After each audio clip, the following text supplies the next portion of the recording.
Let's circle back to one of our top stories today, the crash of the Air Force's FA-50 jet. And we're speaking to Davao-based News 5 correspondent Bril Montalvo. Bril, okay, anong oras na-discover yung wreckage ng eroplano? Doon na pinumpirma nga ni General Comanda o Sola Internal Salvation Evangelista na natagpuan na kanina nga pasado alas 9 ng bagay na nawawala na fighter jet ng Philippine Air Force doon nga sa bayan ng Talakag Bukidnon, partikular doon sa Mount Naratungan sa barangay Tigayon. Nakita din na doon na malapit sa aircraft. Excuse me, Bril, sorry. Pardon us, Bril, pero pwede palapit ng konti ng mic. Ng konting-konti lang. Palapit yes, lang. para mas malinaw, Bril. Ayan, Lord. Yan, perfect. Thank you.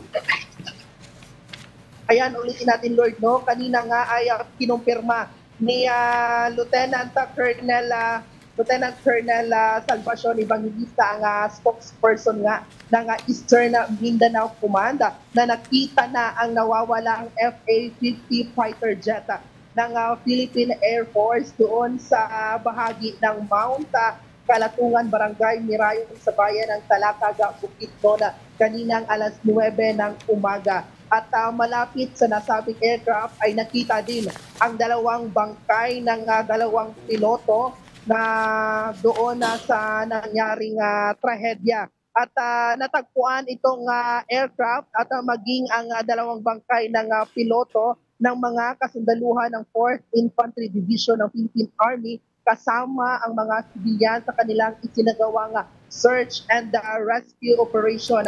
Sa ngayon, Lord, ay nagpapatuloy ang isinagawang operation ng 4th Infantry Division hinggil sa nasabing pagkakita nitong aircraft at maging itong dalawang piloto. Nagpapatuloy din ang investigasyon ng otoridad sa sanhi ng nasabing disgrasya. Either mechanical error ba ito or ito nga sinasabing human error. Balik sa iyo, Lord.